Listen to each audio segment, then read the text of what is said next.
আমরা এই শাসনদের বলতে চাই, তোমাদেরকে পরিষ্কার করতে হবে তোমরা আসলে সরকারি দল নাকি বিরোধী দল। ওই হাসিনার মতো সরকারেরও খাবা, বিরোধী দলেরও খাবা, এই ভণ্ডামির রাজনীতি আর আমরা চলতে দেব না।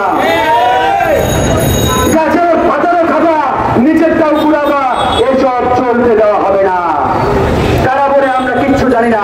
তো তোমরা যদি কিছু নাই জানো, আন্দোলনের দল, বিক্ষোভের দল, এই স্বৈরাচার ফ্যাসিবাদের দোষর যারা পুরস্কার হয়েছে, এদের পুরস্কারের দাবিতে তোমরা কালকে ঢাকা বিশ্ববিদ্যালয় সমাবেশের ঘোষণা দাও। আর এই সমাবেশের ঘোষণা তোমরা যদি না দাও, তাহলে এটা পরিষ্কার তোমাদের চোখ সাজসেই এই ফ্যাসিবাদের দোষররা এই উপদেষ্টা পরিষদে জায়গা পাচ্ছে। তোমরা হয় টাকার বিনিময়ে নয়তো কারো প্রেসক্রিপশন বাস্তবায়নে এই কাজ রাতের আধারে করছো।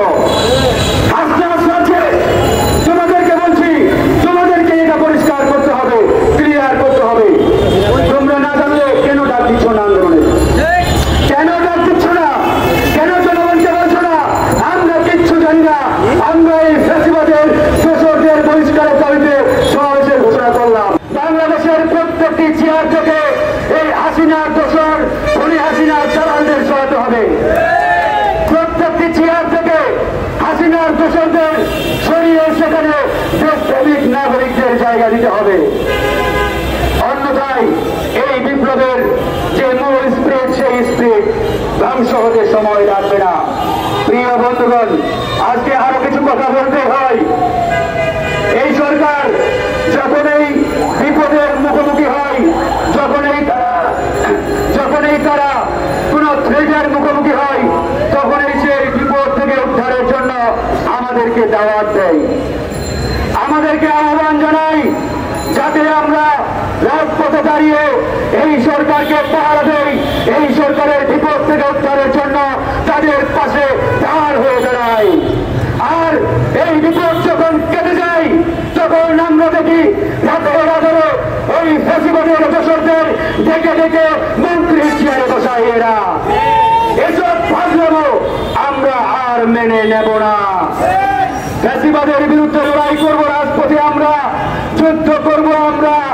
আর রাতের বেলা টেলিভিশন খুলে দেখবো ওই ফ্যাসিবাদের হাসিনার দোসররা মন্ত্রীর চেয়ারে বসার জন্য শপথ নিচ্ছেন।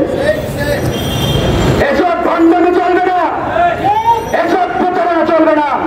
এটা শহীদদের রক্তের সাথে বেইমানি, এটা 2000 শহীদদের রক্তের সাথে মুনাফিকি ছাড়া অন্য কিছু নয়। আপনারা বিপ্লবের স্পিরিটের কথা বলেন, আমরা নাকি বিপ্লবের স্পিরিট থেকে দূরে সরে যাচ্ছি। এজন্য আমাদের ঐক্যবদ্ধ থাকতে হবে।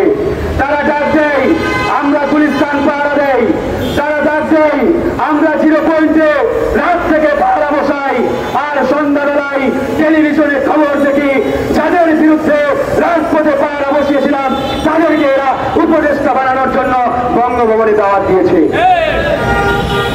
এসব ভণ্ডামি আর চলতে দেওয়া হবে না। আমরা মুখ খুলেছি, রাজপথে নেমেছি, শুধু প্রেস ক্লাবে থাকবো এটা ভাববেন না। এই মিছিল আগামীতে ওই প্রধান উপদেষ্টার বাসভবনের সামনে যাবে। যদি মনে করেন চেয়ার পেয়েছেন যা ইচ্ছা তাই করবেন, এটা হাসিনার স্টাইল। হাসিনা একই কাজ 17 বছরে করেছে। হাসিনা যখন এই বিপদে পড়েছে, তার সাঙ্গপাঙ্গ আর তার দোসরদের ডাক দিয়ে চতুর্দিকে ঢাল হয়ে দাঁড় করিয়েছে। বিপদ চলে গেছে, লাঠি মেরে গাছ ভেঙে ফেলেছে। এটা হাসিনার স্টাইল। সুতরাং সেই হাসিনার স্টাইল যদি এই ছাত্র জনতার সরকার করার চেষ্টা করে, হাসিনার মতো পরিণতি তাদেরও হবে।